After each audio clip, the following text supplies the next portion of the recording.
Bristol Rovers' poor start to the season has come to something of an end as they picked up their first point of the campaign in League Two, drawing 0-0 at home to Oldham Athletic. Of course, not the win they would have wanted to completely stem the tide of disappointment, but a point is a point nonetheless, and it ends the run of defeats that has marked the start of their campaign. But things are still not quite right from a Bristol Rovers perspective, and they aren't scoring goals, or too many of them at all, and of course they aren't picking up wins. So let's hear now from assistant head coach John Stead, who reacted following the full-time whistle at the Memorial Stadium, to hear his thoughts on the encounter and to hear exactly why they're not quite clicking yet, but why improvements are starting to creep in for Bristol Rovers, and the hope that is still there that things will be much better in the not so distant future for the club. Yeah, there is positives. I think that was a performance that is much more what we expect from the lads and what they're capable of. I'm really disappointed for them because 3 points would have been massive, and I think it's what they would have deserved.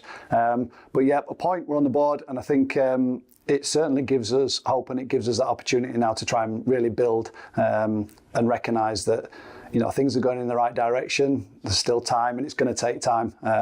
But there was some promising moments tonight for sure. You said it there, the performance probably deserved all 3 points. It was just a case of not being able to get the ball in the back of the net in the end. Yeah, it was, yeah. Huffed and puffed a little bit. We had some good opportunities on, and I keep saying it, but on another day, we score a couple of goals, but that's been a little bit the story. I think the rounded performance was a lot better tonight. The energy was there.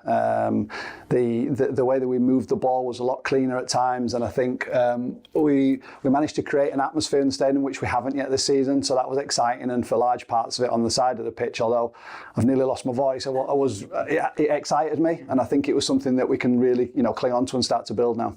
Looking at the other end of the pitch, the defence and Luke were able to keep a first clean sheet of the season as well, and a big performance from all five and the whole team defensively. Yeah, definitely. Yeah, I think it was a huge. They're a strong, they're a physical side. They've got some big lads at the top end of the pitch and at the back, so we knew that they were going to be threatening from set pieces. They've been strong with that so far this season, so we dealt with that really well. And anything that came into our box, we put bodies on the line, which is again, it's what you'd expect, but it's good to see the lads doing it. I think Luke and obviously the back line can take confidence from the clean sheet, and then they can build on that. But I thought they were outstanding today, the back lines. I thought Casper, Alfie, I thought they were man mountains, and I think they built with the attacks as well, so they started us off a lot of the time, which is stuff that we've been working on. So yeah, they'll be happy with that, but we are as a group, because it's going to take all of us, and they recognise that, the lads, and they're good together. There's a good group together there. You mentioned Casper and Alfie there as a duo, as a centre-back pairing. They look like they're a real defensive threat for us, but how's Casper doing after the end of the game? Yeah, he's all right. He's a bit tight, I think, and obviously I think that's the group in a whole. They're all kind of probably about 75% at the minute. There's still a lot more to come from the group in terms of fitness. Lads still picking up minutes. So that's the pleasing thing, that we know there's a lot more. That last 20 minutes, there's going to be a lot more energy in the legs in another 2 or 3 weeks. So we're still trying to get lads up to speed in that respect. But yeah, Casper was a bit tight, but you've seen the performance he put in. They want to defend, and sometimes that's rare in football now. Lads that actually really want to just put the face in front of the ball and stop it, and they both got that in abundance. And I think that's key when you want to be a solid unit at the back. When you talk about the sort of fitness of the group and the fact that there's still more to come from them, the fixture schedule this time of year is always hectic. Games every 3 days, Saturday, Tuesday. Is that a help or a hindrance? It's bonkers. It's madness that we can go from so many games in this month, and then I think there's only 4 as in September. It doesn't make any sense. So you're trying to manage players, you're trying to manage the bodies, but you still want to get the work into them, so it's so difficult with a quick turnaround.